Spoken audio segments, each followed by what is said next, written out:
शब्द के रूप देखेंगे। प्रथमा विभक्ति में गोधन सी, 206 नंबर का सूत्र लगेगा। 206 नंबर का सूत्र कह रहा है गौरव घुटी। गौरव घुटी क्या कह रहा है ये सूत्र? घुट परे होने पर गो शब्द के ओकार के स्थान पे औकार होता है, तो गो के स्थान पे क्या हो जाएगा? गऊ। घुट परे होने पे घुट कौन सी है? प्रथमा की सभी विभक्तियां और द्वितीया की एक वचन और द्विवचन। प्रथमा का एक वचन, द्विवचन और बहुवचन, ये 5 घुट है। तो यहाँ पे गो का क्या हो जाएगा? गऊ हो जाएगा 206 नंबर के सूत्र से। तो हमने क्या किया? गोधन सी औ जस, तो जस का रहा अस। अब ये तीनों घुट विभक्तियां हैं, तो यहाँ पे 206 नंबर का सूत्र लग गया।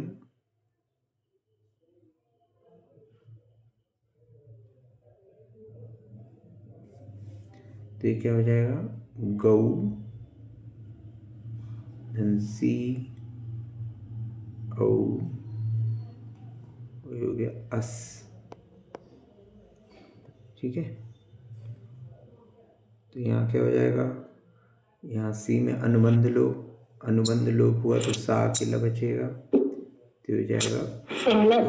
नहीं समझ में आया भैया जी, ये 206 से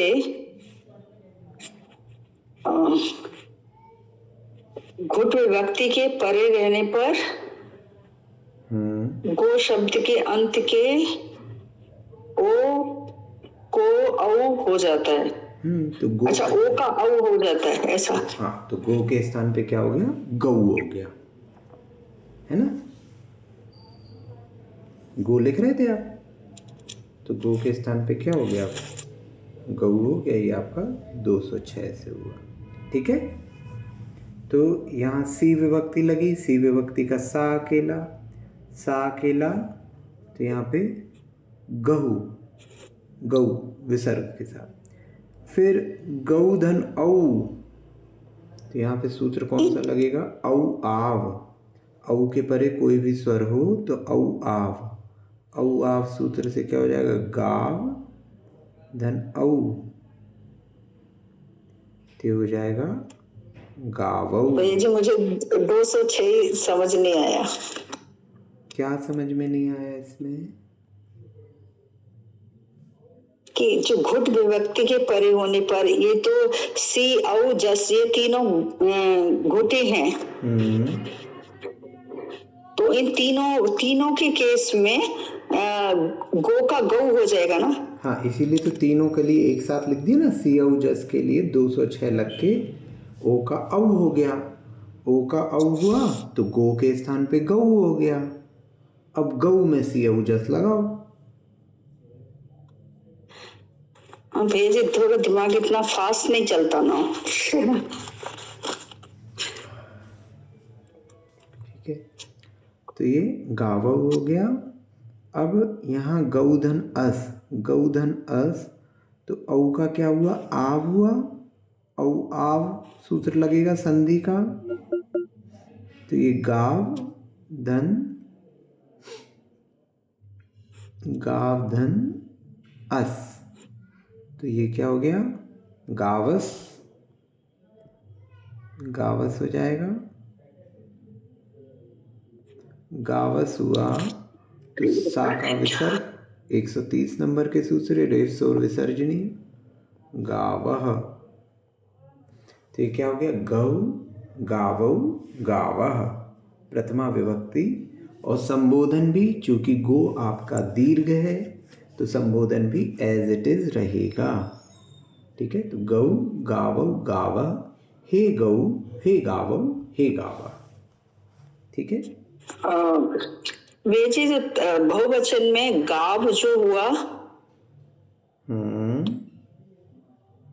ये स्वर संधि का नियम लेगा। औ आव, गौधन अस, संधि करेंगे तो आब हो जाए। अच्छा, ग्लऊ का किया था आपने जी। तो जैसे ग्लऊ का बना था वैसे गऊ का बनेगा। ग्लऊ धन अस होएगा तो ग्लावा बन जाएगा, है ना। और गऊ धन अस बनेगा तो गावा। संधि का नियम है यहाँ पे, ठीक है। भैया जी संबोधन में क्या बोला आपने? संबोधन में क्यों वैसा लगेगा? एज इट इज रहेगा, जैसा प्रथमा में है वैसा ही संबोधन में रहेगा। संबोधन में परिवर्तन केवल ह्रस्व शब्दों के लिए हो रहा था। गो जो है वो दीर्घ है, ओ दीर्घ होता है। अच्छा, संबोधन करने का मैं कि जो ह्रस्व शब्द होते हैं उनमें परिवर्तन होता है, जो दीर्घ होते हैं उनमें परिवर्तन नहीं होता। हाँ, अच्छा, पुल्लिंग के केस में,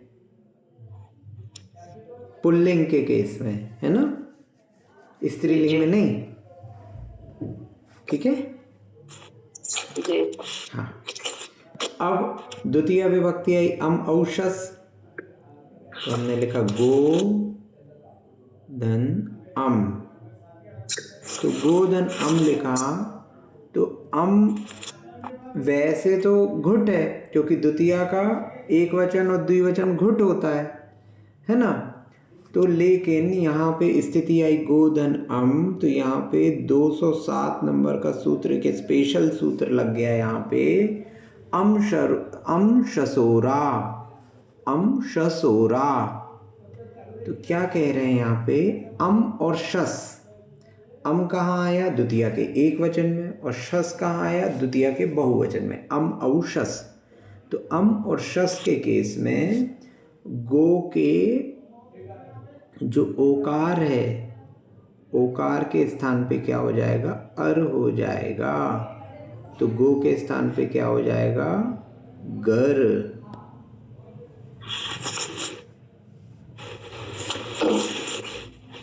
ठीक है, सॉरी आकार आदेश हो जाएगा, सॉरी सॉरी सॉरी गलत लिख दिया मैंने। ओ के स्थान पे आ हो जाएगा, आ। तो गो के स्थान पे गा हो जाएगा, गा। औ कहाँ से है भैया जी? हैं, गो औ, औ तो कहीं लिखा ही नहीं है, कहाँ लिखा है औ, ओ लिखा है वो। ओ कहाँ से आया? ओ ये सूत्र बता रहा है कि ओ का आ हो जाएगा। जो अम शसोरा सूत्र है वो ये कह रहा है अम और शस परे होने पे गो के ओकार का आ हो जाता है, अर्थात गो का गा हो जाएगा।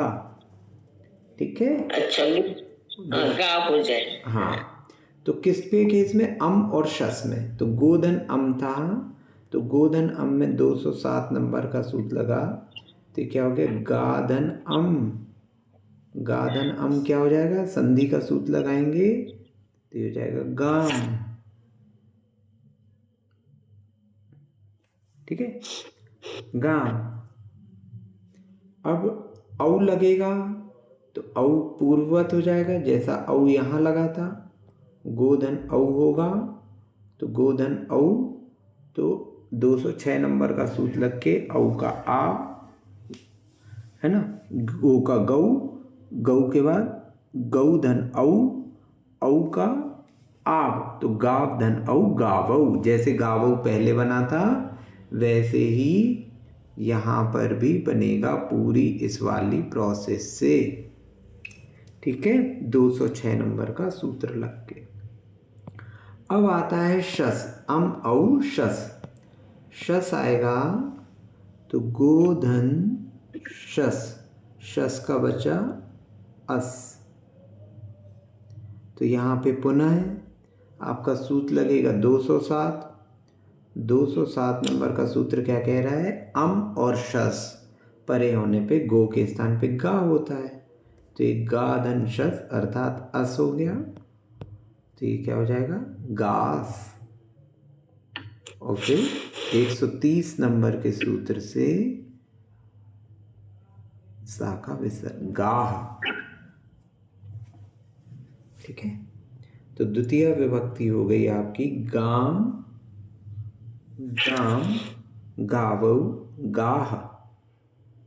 ठीक है, द्वितीय विभक्ति हो गई। भैया वंदना, हाँ, ये द्वितीय विभक्ति का द्विवचन एक बार फिर। द्वितीय का द्विवचन तो जैसा प्रथमा का द्विवचन था वैसे ही है। ओ के स्थान पे आ जाएगा ना, गा हो जाएगा क्या? नहीं, देखो, हाँ, 207 नंबर का सूत्र क्या कह रहा है? अम और शस परे होने पे, औ के लिए नहीं कहा है। द्विवचन में तो औ है। इससे पहले ऊपर जैसा लगाना है 206 नंबर। जैसा औ था वैसा ही चलेगा, क्योंकि अम शसोरा सूत्र जो है वो अम और शस के लिए लग रहा है, एक वचन और बहुवचन के लिए, द्विवचन के लिए नहीं लग रहा। द्विवचन के लिए आपका गौरव घुटी 206 नंबर का ही सूत्र लगेगा। जैसा प्रथमा के द्विवचन में हुआ है वैसा ही द्वितीया के भी द्विवचन में होगा। ठीक है, प्रथमा का द्विवचन क्लियर है?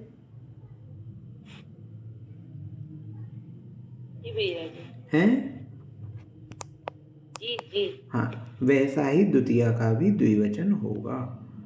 ठीक है, अब क्या आती तृतीय विभक्ति? टाभ्याम भिस।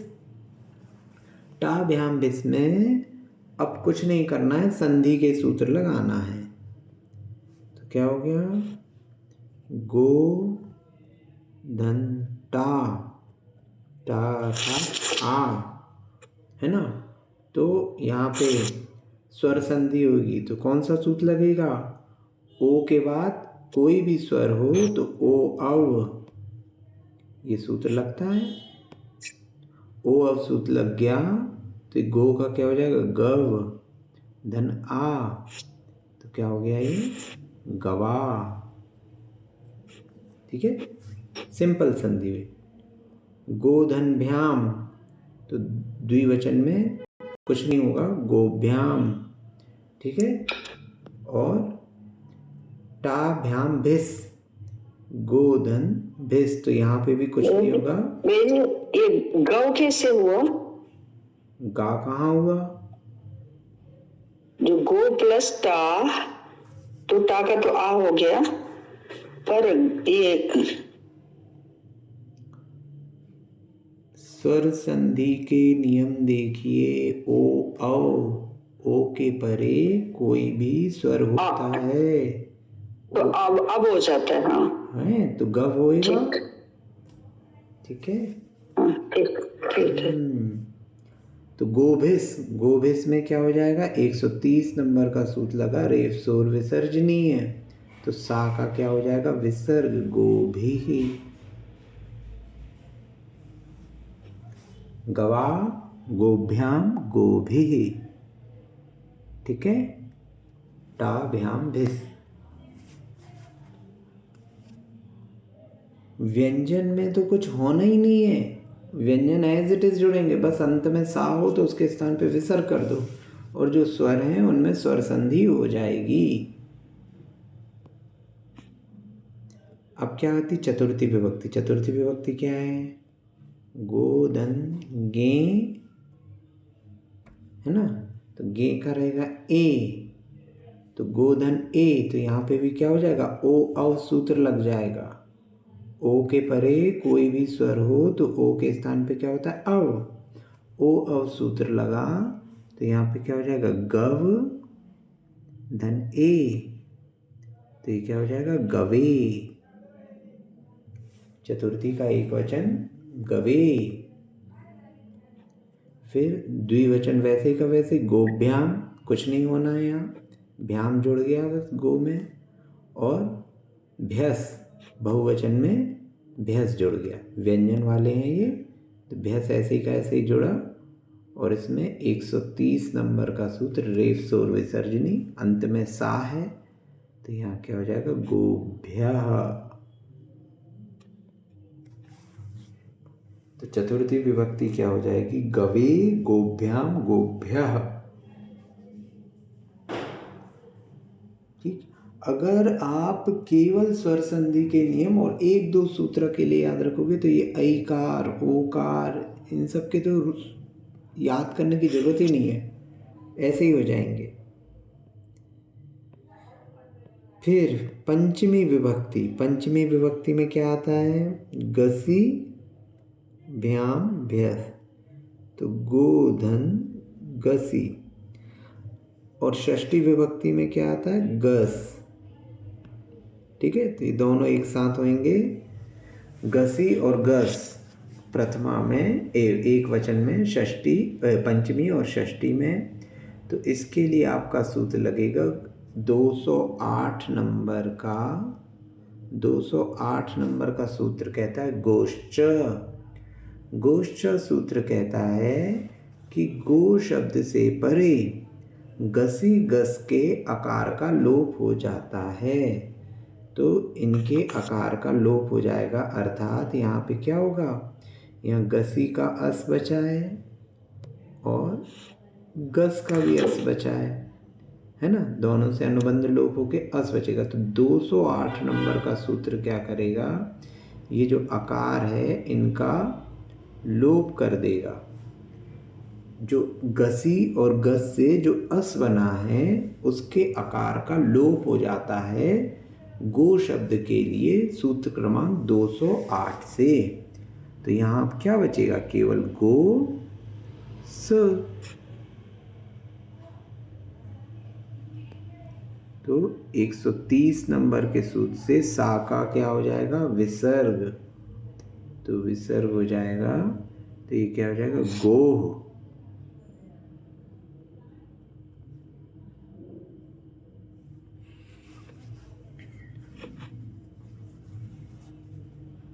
क्या हुआ यहाँ पे? गसी और गस का जो अस बचा था उस अस के आकार का लोप होगा। तो क्या हो गया? गसी और गस में से ये आकार आपका चला गया, आकार चला गया, तो क्या बचा? सा अकेला बचा। सा अकेला बचा, तो ये ही सा किस में जुड़ जाएगा? गो में जुड़ गया। तो अब सा का विसर्ग हो गया, तो गोह। तो पंचमी का एक वचन और षष्ठी का एक वचन, ये दोनों क्या हो जाएंगे? गोह। क्लियर है? ठीक है। और द्विवचन और बहुवचन क्या होगा पंचमी का? गोभ्याम और भ्याम भ्यास रहता है, गोभ्यस। तो गोभ्य का गोभ्य। तो जैसे चतुर्थी में हुआ था वैसे ही पंचमी का द्विवचन और बहुवचन हो जाएगा। ठीक है, यहाँ तक कोई प्रश्न? यहाँ तक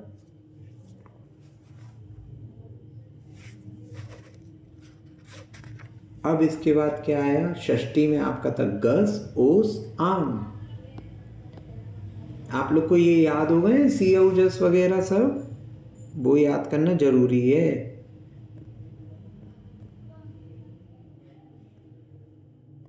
ठीक है, तो यहाँ के गो धन गस का तो हो गया, गस का बन गया गो, ये अपन ने देख लिया।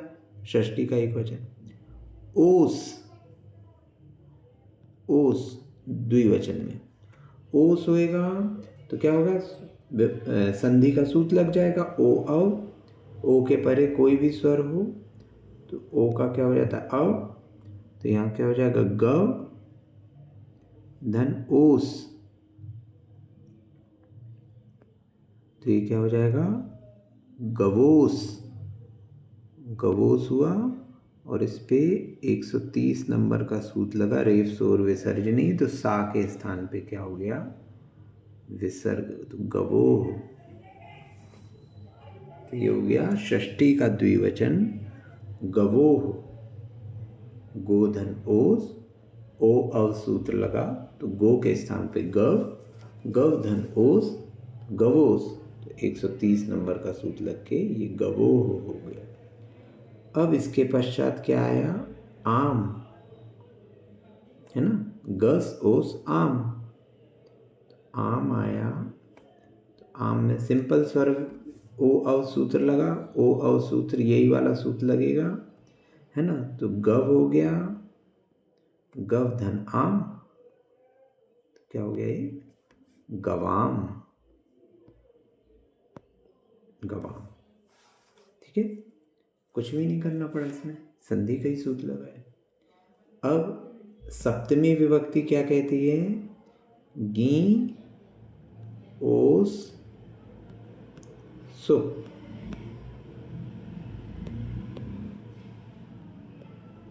तो गी का बचेगा ई, गोधन ई।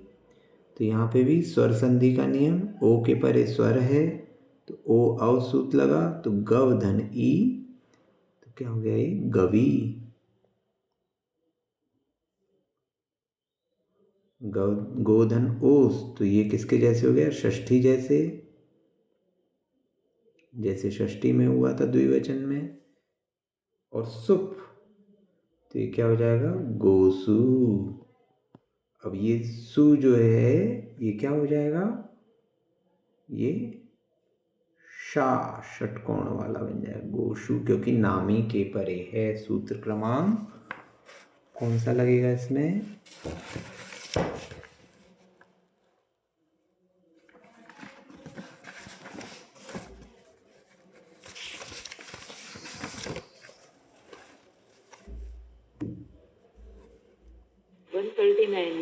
139 है ना, 139। हाँ, री श्री वर्णेभ्यो नोणमन्तस्य स्वर, नहीं, ये थोड़ी 139 थोड़ी, इससे तो नकार का नकार होता है, ये नहीं।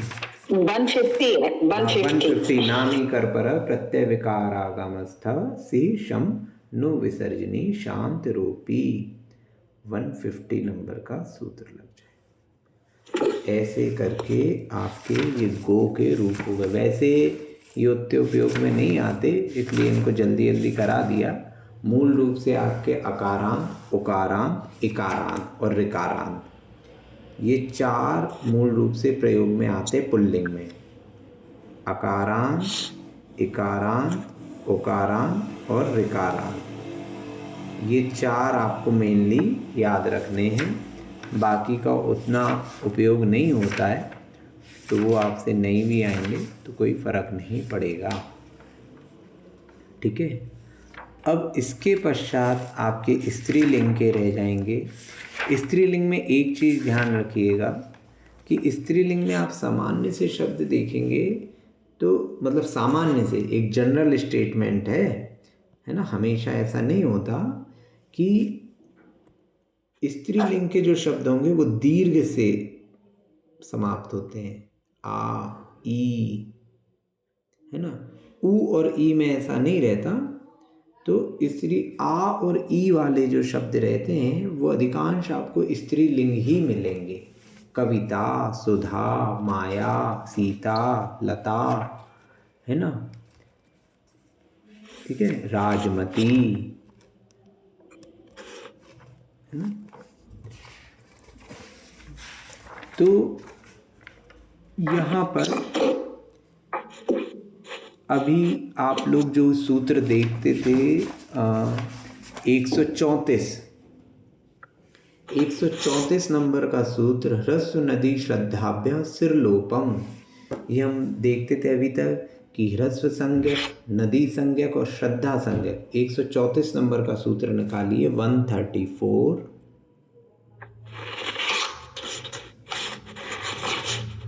है ना। यहाँ पर लिखा हुआ है ह्रस्व नदी श्रद्धाभ्य सिरलोपम। तो यहाँ इस सूत्र में अभी तक आप पढ़ा करते थे ह्रस्व संज्ञक, नदी संज्ञक, श्रद्धा संज्ञक से परे संबुद्धि संज्ञक सी का लोप होता है। तो अभी तक तो अपन ने ये देखा था कि भैया ह्रस्व जो भी हैं उनके संबुद्धि के सी का लोप कर दो, है ना। नदी संज्ञक और श्रद्धा संज्ञक उस समय छुड़वा दिया था, तो ह्रस्व के लोपन कर रहे थे। अब नदी संज्ञक और श्रद्धा संज्ञक क्या होते हैं, तो यहाँ पर नदी संज्ञक और श्रद्धा संज्ञक जो शब्द होते हैं वो आपके स्त्रीलिंग में होते हैं। क्या होते हैं ये शब्द, तो यहाँ पर जो स्त्रीलिंग का प्रकरण चालू हो रहा है उसमें सबसे पहले उन्होंने श्रद्धा संज्ञा ही दी है। सूत्र क्रमांक जो 209 है, 209, वो कहता है आश्रद्धा। आश्रद्धा अर्थात जो आकारांत शब्द होंगे, आकारांत शब्द, है ना, जिनके अंत में आ होगा, जैसे सीता, लता, स्त्रीलिंग के हैं वरना आप कहो कि भैया जो विश्वपा था, है ना, वो सब भी दुग्धपा, ये सब भी आकारांत है, तो आकारांत है लेकिन स्त्रीलिंग नहीं है। सीता, लता, है ना, गीता, मीता, तो ये सब आकारांत स्त्रीलिंग शब्द हैं। इनकी संज्ञा क्या होगी? श्रद्धा। ठीक है, इनकी श्रद्धा संज्ञा होती है। तो आप ऐसे याद रख सकते हो कि श्रद्धा स्त्रीलिंग शब्द है और श्रद्धा भी आकारांत है। तो जैसे श्रद्धा है वैसे ही श्रद्धा संज्ञा है। ठीक है, तो श्रद्धा संज्ञक शब्द कौन से कहलाएंगे? जो स्त्रीलिंग हो और जिनमें आकारांत हो। ठीक है, ये श्रद्धा संज्ञक शब्द कहलाते हैं। ठीक है, तो वहाँ पर जो श्रद्धा संज्ञक शब्द लिखा हुआ था वो ये कहलाता है। क्लियर है ये?